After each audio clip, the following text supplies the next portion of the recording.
Fala pessoal, nessa aula a gente vai falar sobre a diferença dos quantificadores que são grid e non-grid. Essas palavras significam basicamente um quantificador guloso e um quantificador não guloso, mas você pode encontrar elas assim: grid, que seria guloso, e non-grid, que seria, no caso também, lazy. Você pode encontrar isso aqui.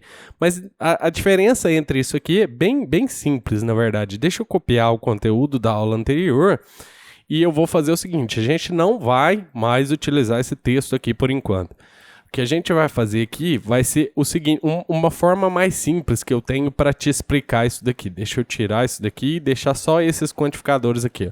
Então, esses quantificadores aqui, por natureza, eles são gulosos. Isso quer dizer o quê, né? Para quem nunca viu expressão regular, isso não quer dizer absolutamente nada, né? Mas vamos criar um outro texto aqui para a gente testar uma coisa aqui. E eu vou escrever uma expressão regular que é ambígua. Você vai entender o motivo disso aqui. Ela pode ter dois resultados diferentes aqui, né? Vou escrever uma tag, um parágrafo, tag HTML, que é mais simples para você entender. Eu vou colocar a frase 1. E daí eu vou fechar o parágrafo aqui. E eu vou repetir isso daqui várias vezes. Eu vou repetir 1, 2, 3. E eu vou colocar aqui por fim uma div. HTML aqui no caso. Então div. Beleza. E aí eu vou só mudar os números aqui das frases. Frase 1, frase 2, frase 3 e frase 4. E daí imagine que eu queira capturar as tags HTML aqui. Então eu quero pegar essa tag HTML aqui daqui até aqui. Daí eu quero pegar essa tag HTML daqui até aqui e assim por diante. Todas elas aqui.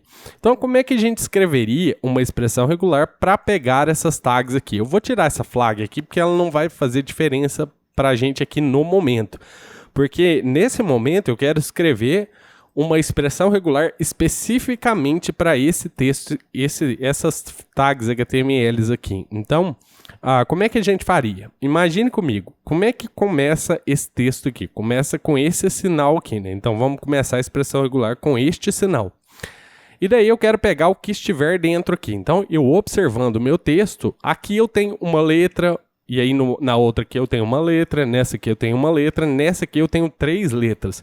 Então a gente já pode montar um conjunto, um range que pode ter essas letras aqui. Ó. Deixa eu colocar um conjunto, pode ter a letra P e pode ter também div aqui dentro, né?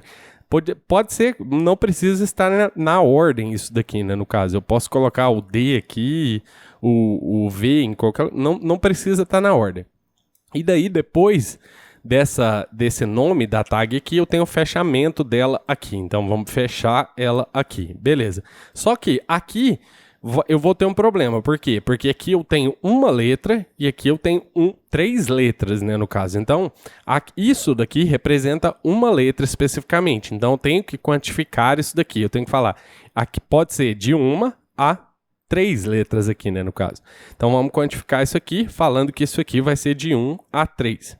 Beleza, então eu tenho a tag de abertura aqui do HTML, né, no caso. E daí, se eu executo isso aqui, eu vou achar isso aqui e isso daqui. Então, deixa eu executar para você ver, ó, você está achando as aberturas, né, P, P, P e div. E daí, eu quero pegar o que está dentro das tags, pode ser qualquer coisa, ó, numa delas aqui eu posso colocar qualquer frase. Essa aqui eu vou colocar só para deixar diferente. Eita. E essa aqui eu vou deixar vazia.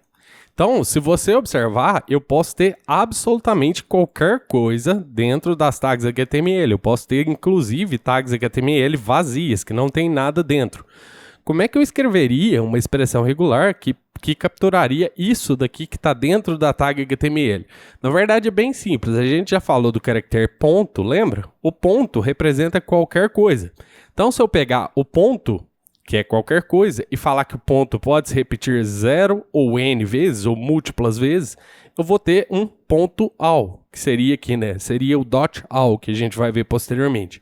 Então, isso daqui representa qualquer coisa, com exceção de uma quebra de linha, ok? A gente vai ver uma flag também, posteriormente, que vai habilitar o ponto para também capturar quebras de linha. Mas, nesse momento, a gente não vai ter quebra de linha aqui, então não vai fazer diferença. Então, isso aqui representa qualquer coisa. Então, agora, Se eu executar essa expressão regular, isso daqui, ele vai pegar essa primeira abertura aqui e vai pegar o resto tudo, porque eu não falei como é que fecha isso aqui.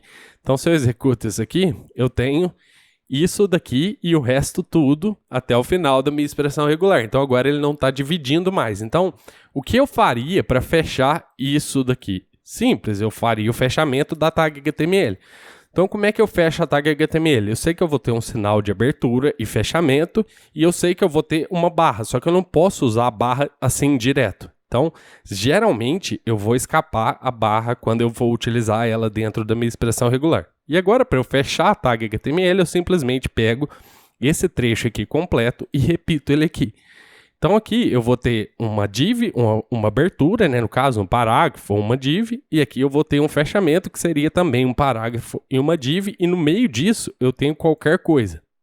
Então agora, se você observar essa expressão regular, a intenção seria que ele pegasse isso daqui até aqui, aí ele pegasse daqui até aqui, daqui até aqui e assim por diante, né, no caso. Mas não é esse o comportamento que a gente tem. Eu vou executar para você e você vai ver o que vai acontecer. Ele continua pegando o texto inteirinho aqui. E aí eu vou te explicar o motivo disso. Isso aqui é uma expressão regular meio ambígua. Por quê? Porque ele tem vários locais onde ele pode terminar a minha expressão regular. Por exemplo, esse trecho aqui, ele vai começar aqui, né, no caso, a gente fez ele junto aqui, você sabe que isso aqui vai começar aqui, nessa tag HTML aqui. Mas essa expressão regular final aqui, ele não sabe aonde que ele vai terminar. Por quê? Porque ele vai checar essa tag P e vai ver onde ela fecha. Então, ela fecha aqui, né, no caso. Mas ele não vai parar aqui. Ele vai pegar aqui, vai verificar e vai falar, opa, beleza, fechou aqui. Mas eu vou continuar checando até o final do texto para ver se tem mais locais onde essa tag aqui pode fechar. Então, ele vai vir aqui, vai checar aqui e vai fechar aqui. Beleza, fechou? Vou checar mais um pouco. Aí vai checar aqui, fecha. Não. Aqui fecha. Não. Aqui fecha. Fecha. Mas eu vou continuar checando. Esse é um comportamento greedy, guloso, né, no caso. Então, vou continuar checando. Dá para fechar em outro lugar? Dá. Então, aqui dá para fechar. Então, ele vai vir aqui e daí ele vai checar mais uma vez até terminar minha string. Por isso que chama guloso, né? No caso, ele vai checar todas as vezes. Vai fechar aqui, fecha. Vai checar. Aqui, fecha. Aí ele vai falar fecha, então beleza. Então, o que eu encontrei para você foi isso daqui inteiro. Esse é o comportamento guloso por conta disso daqui que a gente colocou. Esse comportamento pode ser facilmente modificado com uma interrogação. Se eu coloco aqui nesse local, nesse dot all, pode ser qualquer um desses aqui, ó. Se eu coloco uma interrogação na frente dele, eu falo para ele se comportar de forma não gulosa. Ou seja, eu falo para ele, aqui no caso aqui, isso aqui faria ele encontrar o máximo de informação possível. Pode ser, em algum momento, um comportamento desejável. Então, ele pode encontrar todas as informações aqui do começo ao fim. E eu te falei que era ambíguo, porque ele pode fechar tanto aqui, quanto aqui, quanto aqui, quanto aqui. E aí, ele vai comportar... Vai te trazer o texto onde fecha na última vez que ele fechou. Então, esse é o máximo de informação possível que ele pode encontrar. Quando eu coloco essa interrogação aqui na frente, ele vai se comportar de forma non-greedy. Então, ele vai me trazer o mínimo de informação possível para fechar minha expressão regular. Então, ao invés dele vir aqui, checar aqui, e aí fechou aqui, ele continuar checando, assim que fechar a primeira vez, ele vai falar, opa, aqui já fecha e já me entrega esse resultado aqui. E aí ele começa a checar de novo, fecha, ele me entrega esse, e assim por diante. Ele vai vir até aqui. Então, executando esse texto aqui agora, se você executar, você vai ver que ele pegou um parágrafo, e aí me entregou, pegou outro parágrafo, me entregou, pegou outro parágrafo, me entregou, e a div final vazia aqui. E daí, a diferença entre os operadores aqui, ó, esse aqui é 0 ou n vezes, e esse aqui é também 0 ou n vezes. Se eu trocasse isso aqui para o mais, a única diferença aqui é que ele não vai me trazer essa div aqui, ó, porque aqui não tem nada no meio dela. Então, executando aqui, ó, ele trouxe tudo novamente, da mesma maneira, só que ele não trouxe a div vazia aqui, porque não tem nada no meio dela. E esse aqui, esse mais aqui, representa uma ou n vezes. Então, isso significa que tem que ter pelo menos uma coisa. Se eu tivesse um aqui dentro, ele já me traria aqui essa div de volta, porque agora ela tem resultado. Então, essa é a diferença entre os quantificadores grid e non-grid, né? Que seria guloso e não guloso. O non-grid você também pode ver como lazy, que seria preguiçoso também, esse nome também, beleza? Então é isso, pessoal. Vou deixar essa aula aqui assim e a gente se vê na próxima. Grande abraço.